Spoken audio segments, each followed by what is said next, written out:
Hello my dear drama lovers, welcome back to M drama glimpse. நேத்து நம்ம பார்த்த அந்த செஃப் ஸ்டோரியோட பார்ட் 2 தான் அந்த வீடியோ நம்ம பார்க்க போறோம். சோ வாங்க கைஸ், நம்ம என்ன கதைக்குள்ள போகலாம். கடைசியா நம்ம ஹீரோவை தேடி 2-3 ஆபீசர்ஸ் இப்ப கிச்சனுக்குள்ளே வந்துருவாங்க. இதனால நம்ம ஹீரோயின், அந்த செஃப் எல்லாருமே ஒரு மாதிரி ஷாக் ஆகி போயிருக்கிறப்ப இப்ப கரெக்டா நம்ம ஹீரோட அசிஸ்டன்ட்டும் அந்த கிச்சனுக்குள்ள வந்துருவான். அவன் பாப்பான், ஐயோ இப்படியே போச்சுன்னா பாஸ் மாட்டிக்குவாரே, நம்ம தான் ஏதாவது பண்ணி ஆகணும் அப்படின்னு சொல்லிட்டு அங்க இருக்கிற எல்லாரையும் டைவர்ட் பண்ணி இப்போ டக்குன்ட்டு ஃபயர் அலாரம் ஆன் பண்ணிடுவான். இதனால பில்டிங் குள்ள ஃபயர் பிடிக்க போகுது நினைச்சிட்டு எல்லாருமே அப்படியே வேற வேற டைரக்ஷன்ல ஓட ஆரம்பிச்சிருவாங்க. அப்போ இந்த பில்டிங்க்கு வெளியே வெயிட் பண்ணிக்கிட்டு இருக்கப்ப நம்ம ஹீரோனுக்கு மறுபடியும் அந்த கடன் கொடுத்தவன் மெசேஜ் பண்ணுவான், உனக்கு இதுதான் லாஸ்ட் வார்னிங், சீக்கிரம் இந்த மாசம் கெட்ட வேண்டிய காசை கெட்டு, இல்லனா பிலிப்பைன்ஸ்ல இருக்க உன்னோட ஆன்ட்டியை அடுத்து நீ பார்க்கவே முடியாது அப்படிங்கிற மாதிரி மிரட்டி மெசேஜ் பண்ணிருப்பான். இதனால நம்ம ஹீரோயின் ரொம்ப டென்ஷன் ஆவா. இந்த விஷயத்த அப்படியே அந்த ஃப்ரெண்ட் ஸ்டெல்லாவும் நோட் பண்ணி நம்ம ஹீரோயின் கிட்ட என்ன ஏதுன்னு கேட்டு தெரிஞ்சுக்குவா. ஆனா அப்ப மறுபடியும் அந்த ஃப்ரெண்டு, இங்க பாரு, இந்த காம்படிஷன் தான் உனக்கான ஒரே சொல்யூஷன், நீ எப்படியாண்டு அந்த காம்படிஷன்ல சேர்ந்துரு அப்படின்பா. ஆனா அதுக்கு நம்ம ஹீரோயினும், ஆனா அதுக்கான என்ட்ரி ஃபீஸ் கூட என்கிட்ட இல்லையே, பேசாம நம்ம வேணா ஜாக்கி கிட்ட ஹெல்ப் கேட்கலாமா அப்படின்னு அந்த ஸ்டெல்லா சொல்ல. ஆனா அதுக்கு நம்ம ஹீரோயின் டக்குன்ட்டு, இங்க பாரு, இது என்னோட பிரச்சனை, இதுல ஜாக்கி இழுக்கிறதுக்கு நான் விரும்பல, அதனால நீயும் இந்த விஷயத்தை பத்தி அவன் கிட்ட சொல்லவே கூடாது அப்படின்ட்டு நம்ம ஹீரோயின் ப்ராமிஸ் வாங்கிடுவா. அதுக்கு அடுத்து பில்டிங்ல எந்த பிரச்சனையும் இல்ல, எல்லாரும் மறுபடியும் வேலை பார்க்க போங்க அப்படின்ட்டு எல்லாரும் இப்ப உள்ள போக சொல்லிடுவாங்க. சரி, நம்ம ஹீரோ என்னதான் ஆனா அவன் எப்படி எஸ்கேப் ஆயிட்டானான்னு சொல்லி பார்த்தா, அவன் இப்ப அவனோட அசிஸ்டன்டோட போய் ஸ்ட்ரைட்டா அந்த ஹெட் செஃப் தான் மீட் பண்ண போவான். இப்ப அப்படியே அந்த அசிஸ்டன்ட் அந்த ஹெட் செஃப் கிட்ட, ஜாக் வேற யாருமே இல்ல, என்னோட கசின் தான், நான் வந்து கொரியால ஒரு பெரிய கம்பெனியோட வைஸ் பிரசிடென்ட், நான் தான் அவனை இந்த கம்பெனில குக்கா இருக்கிறதுக்காக சேர்த்து விட்டேன், இவன் அங்க ஊர்ல ரொம்ப பிரச்சனை பண்றாங்கிறதுக்காக தான் இங்க அவனை இந்தோனேஷியாக்கே அனுப்பிச்சோம், அதனால எனக்கா நீங்க கொஞ்சம் அட்ஜஸ்ட் பண்ணிக்க முடியுமா அப்படிங்கிற மாதிரி அந்த செஃப் கிட்ட கேட்பான். ஆக்சுவலி கொரியால இவங்க கம்பெனியுமே ஒரு பெரிய கம்பெனி தான் போல, அதனால இவங்களை பகிச்சிக்க முடியாதுன்னு சொல்லிட்டு அந்த செஃப்புமே, சரி சரி நீங்க இவ்வளவு கேக்குறீங்க, அவன் இங்கே இருக்கட்டும் அப்படின்னு ஒத்துக்குவான். பட் இருந்தாலும் அந்த செஃப்க்கு ஒரு டவுட் இருக்கும். அதெல்லாம் இருக்கட்டும், இப்ப இவனை தேடி வந்த 2 ஆபீசர்ஸ் யாரு அப்படின்ட்டு கேட்பான். ஆனா அதுக்கும் அந்த அசிஸ்டன்ட் அப்படியே, அது ஒண்ணும் இல்ல, இவன் ப்ராப்பரா இந்த ஊர்ல இருக்கானா இல்லையான்ட்டு விசாரிக்கிறதுக்காக இவனோட ஃபேமிலி மெம்பர்ஸ் தான் அந்த ஆபீசர்ஸ் அனுப்பிச்சிருக்காங்க, நான் அவங்க எல்லாத்தையும் டீல் பண்ணிக்கிறேன் அப்படின்ட்டு மொத்த பிரச்சனையும் யாருக்கும் தெரியாமயே அந்த அசிஸ்டன்ட் முடிச்சு விட்டுருவான். அதுக்கடுத்து இவங்க எல்லாரும் இப்ப உள்ள பேசினதை வச்சுக்கிட்டு அந்த ஸ்டெல்லா பொண்ணு, ஹே ஜாக், உன் கூட ஒரு பெரிய பணக்காரர் ஒருத்தர் இருந்தார்ல, அவர் என்ன உனக்கு சொந்தக்காரரா? உன்னையும் பார்த்தா ஒரு பெரிய பணக்கார மாதிரி தான் இருக்கு, நீ என்ன கொரியால ரொம்ப பாப்புலரான ஆளா அப்படிங்கிற மாதிரி கேப்பா. அதுக்கு நம்ம ஹீரோ சிம்பிளா, சரி இப்ப நான் பெரிய பணக்காரனா இருந்தா என்ன பண்ணலாம் நீயே சொல்லு அப்படின்ட்டு கேட்பானா. அதுக்கு அந்த ஸ்டெல்லா அப்படியே டக்குன்ட்டு, அது ஒண்ணும் இல்ல, நீ பெரிய பணக்காரனா இருந்தேன்னா கண்டிப்பா உன்னால மாயாவோட கடன் அடைக்கிறதுக்கு ஹெல்ப் பண்ண முடியும், ஏன்னா அந்த கடன் கொடுத்தவங்க வட்டிக்கு மேல வட்டியா போட்டு அவகிட்ட இருந்து நிறைய பணத்தை வாங்குறது மட்டும் இல்லாம பிலிப்பைன்ஸ்ல அவளோட ஆன்ட்டியவும் பிடிச்சு வச்சு ரொம்ப கொடுமைப்படுத்துறாங்க அப்படிங்கிற மாதிரி எல்லா விஷயத்தையும் அந்த ஸ்டெல்லா பொண்ணு சொல்லிடுவா. அதுக்கடுத்து இப்ப நம்ம ஹீரோ அவனோட அசிஸ்டன்ட் கிட்ட தான் போய் பேச போவான். அந்த அசிஸ்டன்ட் நம்ம ஹீரோவை, வாங்க இப்பயே நம்ம கொரியாக்கு போயிடலாம், நீங்க இங்க மாயாக்காக தானே இருக்கிறீங்க, அவளுக்கே எக்கச்சக்க கடன் இருக்குன்னு சொல்றீங்க, நீங்க மட்டும் உங்களோட பவரை யூஸ் பண்ணா அவளுக்கு சொந்தமா நீங்க ஒரு ஹோட்டலே கட்டி தரலாம், அது மட்டும் இல்லாம நீங்க எப்படா சிக்குவீங்கன்னு சொல்லி உங்களை உங்க சொந்தக்காரங்க எல்லாரும் தேடிக்கிட்டு இருக்காங்க, சோ இங்க இருந்து பிரச்சனையை வளர்க்கறதுக்கு பதிலா நம்ம கொரியாக்கே போயிடலாம் அப்படிங்கிற மாதிரி அந்த அசிஸ்டன்ட் கூப்பிடுவான். ஆனா அதுக்கு நம்ம ஹீரோ, நான் என்னோட பவரை மாயா கிட்ட யூஸ் பண்ண போறதே கிடையாது, ஃபர்ஸ்ட் நான் யாருங்கிற உண்மையை அவகிட்ட சொல்லி ஆகணும், அட்லீஸ்ட் அப்பயாச்சு எங்களுக்குள்ள ஏதாண்டு ரிலேஷன்ஷிப் பில்ட் ஆகிறதுக்கு வாய்ப்பு இருக்கும் அப்படிங்கிற மாதிரி நம்ம ஹீரோ சொல்லுவான். ஆனா அதுக்கு அந்த அசிஸ்டன்ட், ஆனா நீங்க அவகிட்ட எந்த ஒரு உண்மையும் சொல்ற மாதிரி தெரியலையே அப்படின்னு சொன்ன உடனே நம்ம ஹீரோவோட மூஞ்சே ஒரு மாதிரி மாறிடும். ஏதோ ஒரு ரீசன்னால நம்ம ஹீரோயின் கிட்ட போய் சின்ன வயசுல இவங்க 2 பேரும் ஃப்ரெண்ட்ஸா இருந்தாங்க அப்படிங்கிற உண்மையை சொல்லாமலே இருக்கான். அதுக்கடுத்து அப்படியே அடுத்த நாள் நம்ம ஹீரோனோட வீட்டுல தான் காட்டுவாங்க. அங்க அவளோட கடனை பத்திரம் யோசிச்சுக்கிட்டே இருக்கிறப்ப அந்த இடத்துக்கு அந்த ஸ்டெல்லாவும் நம்ம ஹீரோ வருவாங்க. அவங்க அப்படியே நம்ம ஹீரோயின் கிட்ட, உன்னோட பண பிரச்சனை எல்லாத்துக்குமே எங்க கிட்ட ஒரு முடிவு இருக்கு, நம்ம பேசாம நம்ம ஹோட்டல்ல ஒர்க் பண்ற எல்லா எம்ப்ளாயிஸ்க்கும் லஞ்ச் ரெடி பண்ணி கொடுத்து சேல்ஸ் பண்ணுவோம், இதனால நம்ம நிறைய ப்ராஃபிட் பார்க்கவும் முடியும், பிளஸ் அந்த காம்படிஷனுக்கும் உன்னால ஈஸியா என்டர் ஆக முடியும் அப்படிங்கிற மாதிரி நம்ம ஹீரோவும் அந்த ஸ்டெல்லா பொண்ணும் ஐடியா சொல்லுவாங்க.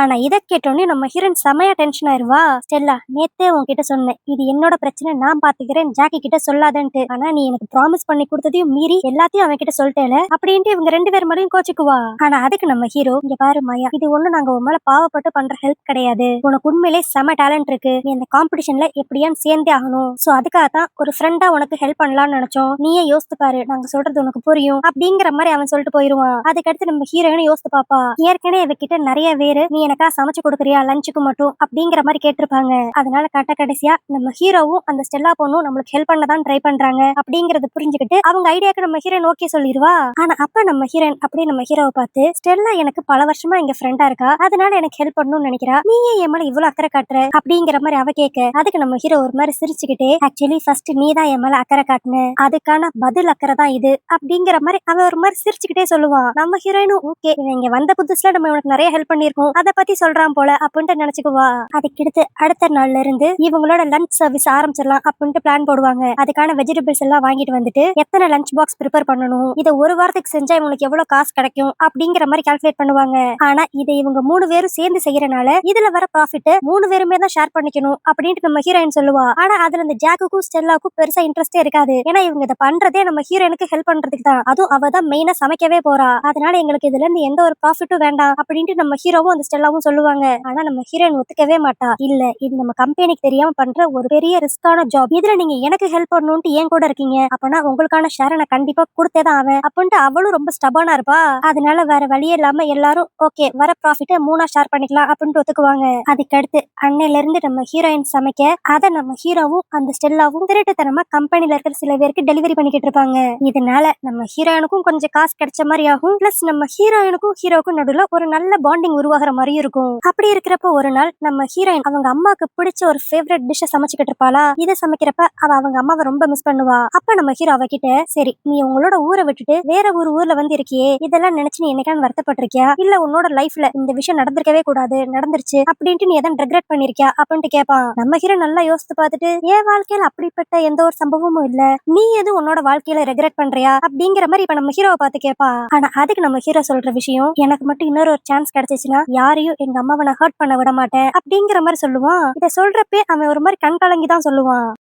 இதை கேட்டோன்னே நம்ம ஹீரோன் அப்படியே, நீ என்ன சொல்ல வரேன்ட்டு நல்லாவே புரியுது. ஏன்னா எங்க அம்மா உடம்பு சரியில்லாம ஹாஸ்பிட்டல்ல இருந்தப்ப நான் என்னை சுத்தி இருந்த எல்லாரையும் பிளேம் பண்ணேன். அங்க இருந்த டாக்டர்ஸ், நர்ஸ், என் சொந்தக்காரங்க எல்லாரையுமே நான் பிளேம் பண்ணேன். எங்க அம்மாக்கு இப்படி முடியாம போனதுக்கு காரணமே அவங்கதான் அப்படிங்கிற மாதிரிலாம் நான் கத்துனேன். ஆனா எனக்கு அது கடைசியா தான் புரிஞ்சுச்சு, அவங்கள காப்பாத்த முடியலங்கிற கோவத்துலதான் நான் எல்லாரையும் கண்டபடி பேசினேன். அப்ப நான் கடைசியா ரியாலிட்டி அக்செப்ட் பண்ணிட்டு என்னையும் மன்னிச்சு என்னை சுத்தி இருக்கிற எல்லாரையும் மன்னிச்சேன். அதுக்கடுத்துதான் எனக்கு ஒரு பீஸ் கிடைச்சிச்சு அப்படிங்கிற மாதிரி அவ சொல்லுவா. ஆனா நம்ம ஹீரோ இப்ப அப்படியே மனசுக்குள்ள என்னோட கதையில நான் யாரையும் மன்னிக்க விரும்பல அப்படிங்கிற மாதிரி நினைச்சுக்குவான். இதுவே இன்னொரு பக்கம் இப்ப அந்த ஹோட்டல்ல தான் காட்டுவாங்க. அங்க இருக்கிற மேனேஜ்மெண்ட் ஆபீசர் அப்படியே அந்த ஹெட் செஃப் கிட்ட வந்து, நான் இப்ப கொஞ்ச நாளா ஒரு ரூமர் ஒண்ணு கேள்விப்படுறேன், உங்க கிச்சன்ல வேலை பாக்குற யாரோ ஒரு ஆள் இங்க இருக்கிற நிறைய எம்ப்ளாயிஸ்க்கு ரூல்ஸையும் மீறி லஞ்ச் சேல்ஸ் பண்றதா நான் கேள்விப்பட்டேன். சோ அது என்ன ஏதுன்னு பாத்து வைங்க அப்படிங்கிற மாதிரி அந்த செஃப் கிட்ட வந்து வார்ன் பண்ணுவான். அதுக்கடுத்து அப்படியே அடுத்த நாள் தான் காட்டுவாங்க. இப்ப நம்ம ஹீரோயின் அந்த ஸ்டெல்லா ஹீரோ எல்லாரும் அவங்களுக்கு எவ்வளவு ப்ராஃபிட் கிடைச்சிச்சு அப்படின்னு சொல்லி பாத்துக்கிட்டு இருப்பாங்களா. ஆனா இந்த ஒரு வாரத்துல அவங்க ஃபுல்லா சம்பாரிச்சதை வச்சு பார்த்தாலும் நம்ம ஹீரோயினால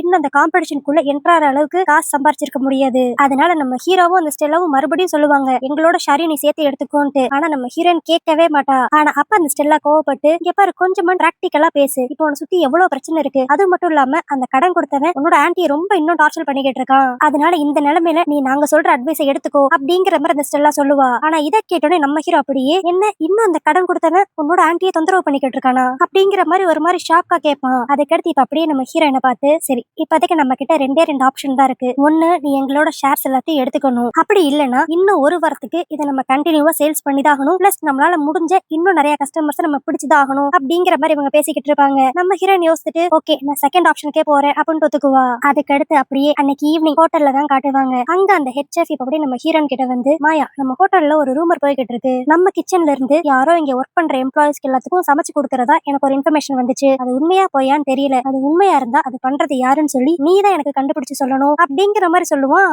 நம்ம ஹீரோனுக்கு ஒரு மாதிரி பயமா இருக்கும், ஐயோ ஒருவேளை இவன் நம்ம தான் இதெல்லாம் பண்றோம்னு கண்டுபிடிச்சிட்டானோ என்னமோ அப்படிங்கிற மாதிரி ஒரு பயத்தோடய தான் அந்த செஃப் கிட்ட பேசிக்கிட்டு இருப்பா. இதுவே இன்னொரு பக்கம் நம்ம ஹீரோவை தான் காட்டுவாங்க. அவன் இப்ப இந்தோனேஷியால இருந்து ஸ்ட்ரைட்டா பிலிப்பைன்ஸ் போயிருவான். அதுவும் அங்க போய் ஸ்ட்ரைட்டா நம்ம ஹீரோயின் யார்கிட்ட கடன் வாங்கியிருக்காளோ அவனை போய் மீட் பண்ணி, மாயா எவ்வளவு கடன் வாங்கியிருக்காளோ அதை எல்லாத்தையும் நான் அடைச்சிடுறேன் அப்படின்ட்டு ஃபர்ஸ்ட் அமைதியா தான் சொல்லுவான். ஆனா அந்த கடன் கொடுத்தவன் ரொம்ப ஓவரா கத்துவான், மாயா கிட்டத்தட்ட என்கிட்ட 20 லட்சம் வாங்கியிருக்கா, ஆனா அதுக்கு நான் போட்ட இன்ட்ரெஸ்ட் எல்லாமே ஒரு 5 லட்சம் வரும், மொத்தமா 25 லட்சம், இதெல்லாம் உங்களால சிங்கிள் பேமெண்டா கொடுக்க முடிஞ்சுன்னா இப்பயே கொடுங்க, நான் அடுத்த மாயாவை டிஸ்டர்ப் பண்ண மாட்டேன் அப்படின்னு கொஞ்சம் ஓவரா பேசுவான். சரின்னு சொல்லிட்டு நம்ம ஹீரோவும் அந்த பணத்தை எல்லாம் கொடுக்க ரெடியா இருப்பான். ஆனா அப்பயும் அந்த ஆள் அடங்காம இன்னும் எக்ஸ்ட்ரா வட்டி போட்டு ட்ரை பண்ணுவான். இதனால நம்ம ஹீரோ கடுப்பாகி அவன் அப்படியே பிடிச்சு லாக் பண்ணி, இந்த நீ கேட்ட காசு அதுல நீ சொன்ன வட்டியும் சேர்த்துதான் இருக்கு, இனிமேல் நீ மாயாவை டிஸ்டர்ப் பண்ண கூடாது அப்படின்னு சொல்லி ஒரு டாக்குமெண்ட்ல சைன் வேற வாங்கிடுவான். ஆனா அப்படி நம்ம ஹீரோ அவன் கூட சண்டை போடுறப்ப லைட்டா நம்ம ஹீரோக்கு கையில அடிபட்டு இருக்கும். ஆனா அதெல்லாம் அவன் பெருசா மைண்ட் பண்ணிக்கவே மாட்டான். எப்படியோ மாயாக்கு ஒரு பெரிய பிரச்சனை முடிஞ்சிருச்சு அப்படிங்கிற மாதிரி சந்தோஷப்பட்டுட்டு இப்ப திரும்பி இந்தோனேஷியாக்கே வந்துருவான். அங்க இப்ப ஸ்ட்ரைட்டா ஹோட்டலுக்கு போனவனையும் இவனுக்காக ஸ்டெல்லா பார்க்கிங்ல வெயிட் பண்ணிக்கிட்டு இருப்பா. ஏய் நீ எங்க போயிருந்த, நேத்து உன் ஆளையே காணோம், அது மட்டும் இல்லாம என்ன கையில கட்டு போட்டிருக்க அப்படிங்கிற மாதிரி அவ கேப்பா. ஆனா அதுக்கு நம்ம ஹீரோ அதெல்லாம் ஒண்ணும் இல்ல, சின்ன அடிதான், நீ பெருசா எடுத்துக்காத அப்படின்னு சொல்லிட்டு இப்ப ஸ்டெல்லா கிட்ட இருந்து டெலிவரி பண்றதுக்கான 2-3 லஞ்ச் பாக்ஸ வாங்கிக்கிட்டு இருப்பான். ஆனா இப்படி இவங்க 2 பேரும் அந்த பார்க்கிங்ல நின்னு லஞ்ச் பாக்ஸ மாத்திக்கிற விஷயத்த அந்த மேனேஜ்மெண்ட் ஆபீசர் பாத்துருவான். ஆனா அப்பன்னு பார்த்து அந்த ஸ்டெல்லா நம்ம ஹீரோ கிட்ட 2 பாக்ஸ் கொடுப்பா. ஆனா அந்த 2 பாக்ஸ்லயுமே பேர் எதுவுமே எழுதிருக்காது. அதனால நம்ம ஹீரோக்கு இதை யார்கிட்ட கொடுக்கணும் அப்படிங்கிற விஷயம் தெரியாது. அதுக்கு உடனே அந்த ஸ்டெல்லா இதை போய் நீ மாயா கிட்ட கேளு, அவளுக்கு எந்த லஞ்ச் பாக்ஸ் யாரு கொடுக்கணும்னு சொல்லி தெரியும் அப்படின்ட்டு இப்ப நம்ம ஹீரோவை அவ கிச்சனுக்கு போக சொல்லுவா. இப்ப அங்க கிச்சனுக்கு போனா நம்ம ஹீரோயினும் அந்த ஹெட் செஃப்பும் சேர்ந்துதான் சமைச்சுக்கிட்டு இருப்பாங்க. சோ இவனுக்கு தெரியாம எப்படியாண்டு இந்த டிஃபன் பாக்ஸ ஹீரோயின் கிட்ட கொடுக்கணும் அப்படின்ட்டு அவன் வெயிட் பண்ணிக்கிட்டு இருப்பான். ஆனா அப்ப அந்த ஹெட் செஃப் அப்படி நம்ம ஹீரோயினை பார்த்து, மாயா நீ வர வர ரொம்ப நல்லா சமைக்கிற, நான் சின்ன வயசுல என்ன எப்படி பார்த்தேனோ அதே மாதிரிதான் இப்ப நீ இருக்க, அதனால நீ ரொம்ப நாளா ஆசைப்பட்டுக்கிட்டு இருந்த ப்ரமோஷன் உனக்கு நான் கொடுக்கலான்னு முடிவு பண்ணிட்டேன் அப்படின்பா. கேட்டுன்னு நம்ம ஹீரோனுக்கு ரொம்ப சந்தோஷமாயிரும். அதனால சந்தோஷத்துல இப்ப அப்படியே அந்த ஹெட் செஃப் கட்டி வேற பிடிச்சுக்குவா. ஆனா இதே எல்லாத்தையும் அங்க நின்னு பாத்துக்கிட்டு இருந்த நம்ம ஹீரோக்கு செம்ம கடுப்பாயிரும். அதனால வேகமா எந்திரிக்கலான்னு பாக்குறப்ப அங்க இருக்கிற 2-3 பாத்திரம் விழுந்துரும். இதனால அந்த ஹெட் செஃப்க்குமே இவ்வளவு நேரம் நம்ம ஹீரோ அங்கதான் ஒளிஞ்சுக்கிட்டு இருந்தா அப்படிங்கிற விஷயம் தெரிஞ்சிரும். ஆனா அப்பன்னு பார்த்து கரெக்டா அந்த மேனேஜ்மெண்ட் ஆபீசர் உள்ள வந்துருவான். அவன் வந்து, செஃப் இத்தனை நாளா இந்த ஹோட்டல்ல யாரு திருட்டுத்தனமா லஞ்ச் எல்லாம் சர்வ் பண்ணிக்கிட்டு இருந்தாங்கன்னு தெரிஞ்சிருச்சு அப்படின்னு சொல்லிட்டு நம்ம ஹீரோவையும் ஹீரோயினும் கை காமிச்சிருவான். ஏன்னா இவங்க பார்க்கிங்ல பேசிக்கிட்டதுலயே இந்த விஷயத்துல நம்ம ஹீரோயினும் சம்பந்தப்பட்டிருக்கா அப்படிங்கிற மேட்ரு அந்த மேனேஜ்மெண்ட் ஆபீசருக்கு தெரிஞ்சிரும். அதனால இப்ப மொத்தமா மாட்டிக்குவாங்க.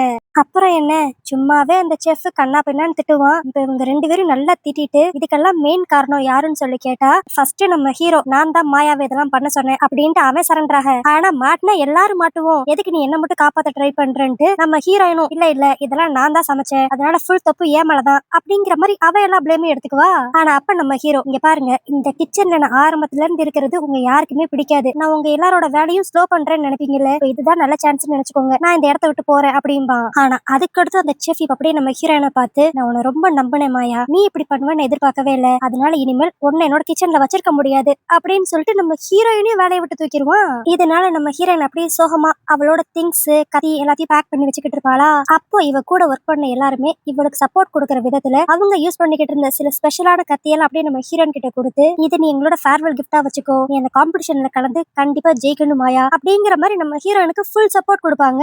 இதனால ஒரு பக்கம் வேலை போயிடுச்சுன்னு நம்ம ஹீரோயின் கவலையா இருந்தாலும் இத்தனை ஃப்ரெண்ட்ஸ் நம்மளுக்கு சப்போர்ட்டிவா இருக்காங்க அப்படின்னு நினைச்சு அவளுக்கு கொஞ்சம் சந்தோஷமாவும் இருக்கும். அதுக்கடுத்து இப்ப ஹோட்டலுக்கு வெளியே தான் காட்டுவாங்க. நம்ம ஹீரோ போய், சாரி மாயா என்னாலதான் எல்லா பிரச்சனையும் அப்படின்ட்டு கேட்பான். ஆனா அப்ப டக்குன்ட்டு நம்ம ஹீரோயின் அவனை ஹக் பண்ணிடுவா.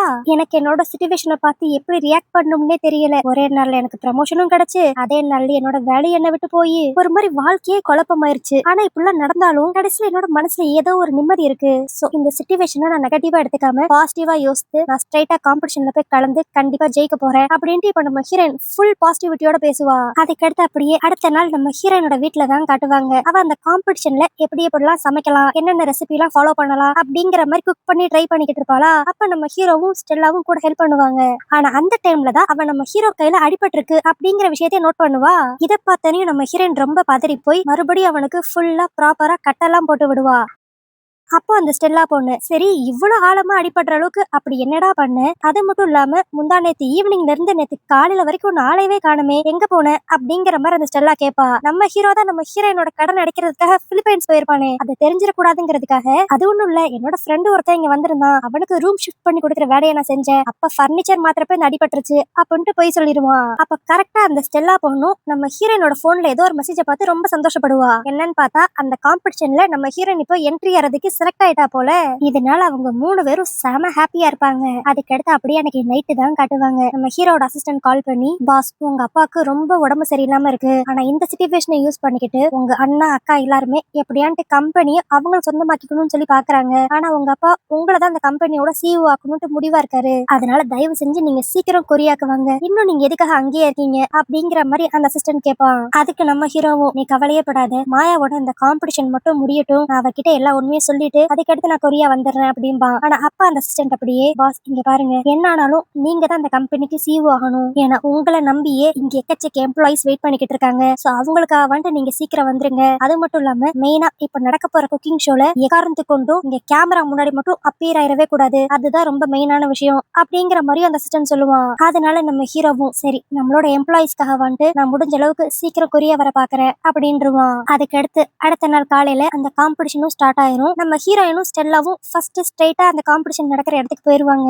ஏன்னா நம்ம ஹீரோயினுக்கு அசிஸ்டண்டா அந்த ஸ்டெல்லா தான் கூட ஹெல்ப் பண்ண போறா போல. ஆனா இப்ப அங்க போனா அந்த இடத்துல அந்த ஹெச்எஃப் இருப்பான். அவனுமே ஒன் ஆஃப் தி ஜட்ஜ் போல. அவன் நம்ம ஹீரோயினை பார்த்துட்டு, மாயா நான் உன்கிட்ட ஏற்கனவே வார்ன் பண்ணேன், இந்த காம்படிஷன்லாம் உன் லெவலையும் தாண்டினதுன்ட்டு. ஆனா நீ என் பேச்சு கேட்காம இப்ப இங்க வந்து சேர்ந்திருக்க. கடைசியில உனக்கு தான் மனசு கஷ்டமாக போகுது அப்படிங்கிற மாதிரி அவன் சொல்லுவானா. ஆனா இதெல்லாம் கேட்டு அந்த ஸ்டெல்லா அப்படியே கடுப்பாகி, செஃப் அவளுக்கு வேற ஆப்ஷனே இல்ல, அவளோட ஃபேமிலில நிறைய பிரச்சனை போய்கிட்டு இருக்கு அப்படின்றவா. இதை கேட்டு அந்த செஃப் அப்படியே, ஐயோ சாரி மாயா, உன்னோட ஃபேமிலில இப்படிலாம் பிரச்சனை இருக்குன்னு எனக்கு தெரியாது, தெரிஞ்சா முன்னாடியே உனக்கு ஹெல்ப் பண்ணிருப்பேன். சரி இனி பழசெல்லாம் பேச வேண்டாம், இப்ப நீ இந்த காம்படிஷன்ல கலந்துக்கிட்ட, எனக்கு உன் மேல கொஞ்சம் நம்பிக்கை இருக்கு, அதனால நீ கண்டிப்பா ஜெயிக்கிறதுக்கு வாய்ப்பு இருக்கு, பெஸ்ட் ஆஃப் லக் அப்படிங்கிற மாதிரி சொல்லிட்டு அந்த செஃப் அங்க இருந்து கிளம்பிடுவான். இவன் பேசுறதெல்லாம் வச்சு பாக்குறப்ப இவன் நல்லவனா இல்ல கெட்டவனா ஒண்ணுமே புரியாது. அதுக்கடுத்து இப்ப காம்படிஷனும் ஸ்டார்ட் பண்ற ஸ்டேஜுக்கு போயிரும். இன்னைக்கு நடக்க போற காம்படிஷன்ல யாரு சமைக்கிறதுக்கு தேவையான எல்லா பொருளையும் கொடுக்குற டைம்ல ரெடி பண்றாங்க அப்படிங்கறதான் காம்படிஷன் போல. சோ இதுக்கு மெயினா தேவைப்படுறது கத்தி தான். அதனால எல்லாருமே அவங்களோட கத்தியை முன்னாடியே இந்த ஸ்டுடியோல வந்து வச்சிருப்பாங்க.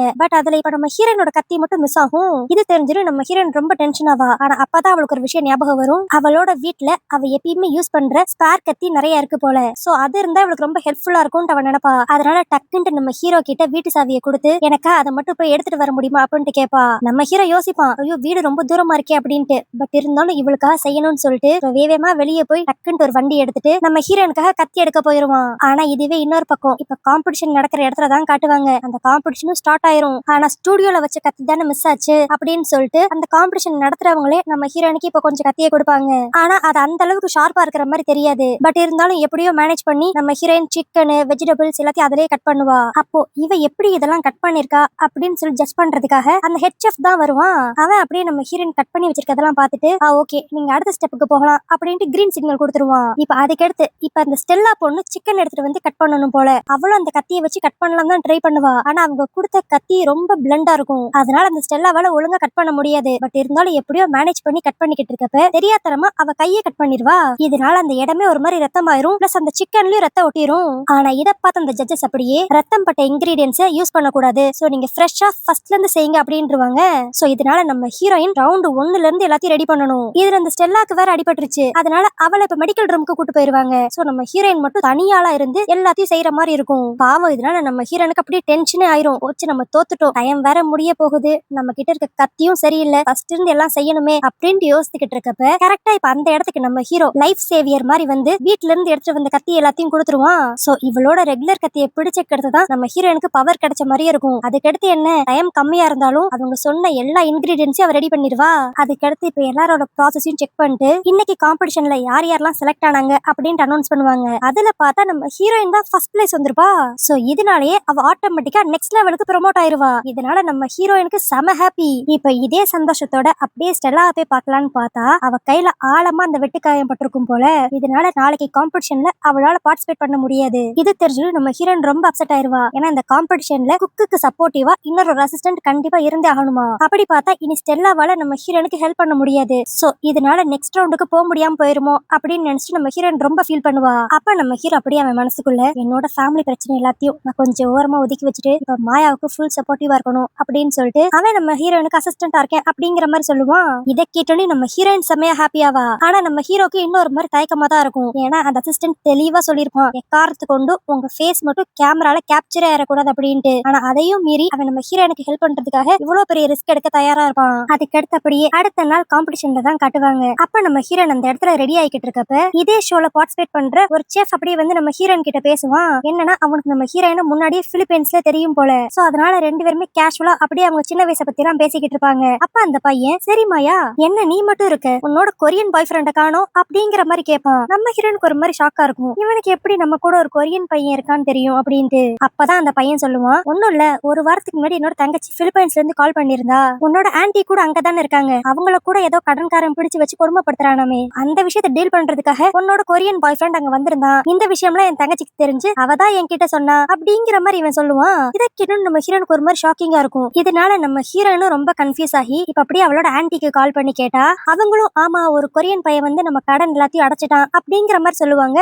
சோ இவங்க எல்லாருமே கொரியன் பையன் சொல்றதுலயே நம்ம ஹீரோயின் கண்டுபிடிச்சிருவா எல்லாரும் ஜாக்க பத்தி தான் பேசுறாங்க அப்படின்ட்டு. அதுக்கடுத்து இப்ப காம்படிஷனும் ஆரம்பிச்சிரும். இந்த வாட்டி இந்த காம்படிஷன்ல நம்ம ஹீரோ தான் அவளுக்கு ஹெல்ப் பண்ணுவானா. ஆனா அப்ப நம்ம ஹீரோனோட கவனம் எல்லாமே சமைக்கிறதுல இல்லாம நம்ம ஹீரோ மேலேயே தான் இருக்கும். இவன் இவ்வளவு நடந்திருக்கு நம்ம கிட்ட எதுவுமே சொல்லவே இல்ல, அது மட்டும் இல்லாம இவன் என்ன அவ்வளவு பெரிய பணக்காரனா அப்படிங்கிற மாதிரி அது மட்டும் தான் அவ மைண்ட்ல ஓடிக்கிட்டே இருக்கும். பட் இருந்தாலும் இப்போதைக்கு இதை பத்தி எதுவும் யோசிக்க வேண்டாம், காம்படிஷன் முடிஞ்சுக்கிட்டு எல்லாத்தையும் பாத்துக்கலாம் அப்படின்னு சொல்லிட்டு இப்ப செய்யற டிஷ்ஷுக்காக அவ தேங்காய் அப்படி துருவுவாளா. ஆனா இத பார்த்தோன்னே நம்ம ஹீரோக்கு என்ன ஆகும்னு தெரியல, அப்படியே ஒரு மாதிரி மூஞ்செல்லாம் வேர்த்து போய் படன்னு வர ஆரம்பிச்சிரும். அது மட்டும் இல்லாம சின்ன வயசுல இவனுக்கு நடந்த ஏதோ ஒரு சம்பவம் அவன் மைண்டுக்கு அப்படியே ஞாபகம் வர மாதிரி தெரியும். அதை யோசித்து பார்த்த உடனே நம்ம ஹீரோ அப்படியே பித்து பிடிச்சாப்புல டக்குன்னு அந்த செட்டை விட்டு வெளியே ஓடிடுவான். அங்க இருக்கிற யாருக்கும் ஒண்ணும் புரியாது. மெயினா நம்ம ஹீரோனுக்கு என்னதான் நடக்குதுன்னே தெரியல. இப்ப அவனை போய் பாக்குறதா இல்ல காம்படிஷன்ல கான்சென்ட்ரேட் பண்றதா அப்படின்னு தெரியாம குழப்பத்துறதா இருப்பா. பட் இருந்தாலும் ஃபர்ஸ்ட் இந்த காம்படிஷனை முடிக்கணும்னு சொல்லிட்டு இப்ப தனியாவே எல்லா வேலையும் செஞ்சு முடிச்சிருவா. ஆனா அன்பார்ச்சுனேட்டா இன்னைக்கு நடந்த காம்படிஷன்ல அவ செலக்ட் ஆயிருக்க மாட்டா. இதனால நம்ம ஹீரோன் ரொம்ப மனசுடைஞ்சு போய் ஃபீல் பண்ணுவா. அப்ப அந்த இடத்துக்கு நம்ம ஹீரோ வந்து சாரி மாயா அப்படின்ட்டு தான் கேட்பான். ஆனா ஏற்கனவே இவன் மேல செம்ம கடுப்புல இருந்த நம்ம ஹீரோயின் இப்ப எதுவுமே பேசாம அந்த இடத்த விட்டு அப்படியே வேகமா போயிருவா. ஆனாலும் நம்ம ஹீரோ அப்படியே பின்னாடி கெஞ்சிட்டே போவான். ஐயோ சாரி மாயா, நான் சொல்றத கொஞ்சம் கேளு அப்படிங்கிற மாதிரி ஏதோ ஒண்ணு சொல்லதான் வருவான். ஆனா நம்ம ஹீரோன் இப்ப அப்படி டென்ஷன்ல கத்தி விட்டுருவா. எனக்கு இந்த காம்படிஷன்ல தோத்தது கூட இப்ப பிரச்சனையே கிடையாது, நீ ஏதோ ஒரு உண்மையை என்கிட்ட இருந்து மறைக்கிற. அந்த உண்மையை நீ எப்பதான் என்கிட்ட சொல்ல போற? 4-5 நாள் முன்னாடி நீ பிலிப்பைன்ஸ் போன, அது உண்மைதானே? தயவு செஞ்சு இல்லன்னு மட்டும் என்கிட்ட போய் சொல்லாத. அங்க நீ போனது, என்னோட கடனை அடைச்சது, எல்லா விஷயமும் எனக்கு தெரியும். நீ எதுக்கு ஆரம்பத்துல இருந்து உன்னோட ஐடென்டிட்டி என்கிட்ட மறைச்சேன்னு எனக்கு புரியவே இல்லை அப்படிங்கிற மாதிரி அவ திட்டுவா. ஆனா அதுக்கு நம்ம ஹீரோ ஆயா கொஞ்சம் மட்டும் நான் சொல்றதை கேளு, நானும் உன்கிட்ட உண்மை எல்லாத்தையும் சொல்லிடலாம் தான் நினைச்சேன், ஆனா அந்த உண்மையெல்லாம் சொல்றதுக்கு எனக்கு தைரியமே வரல அப்படின்பா.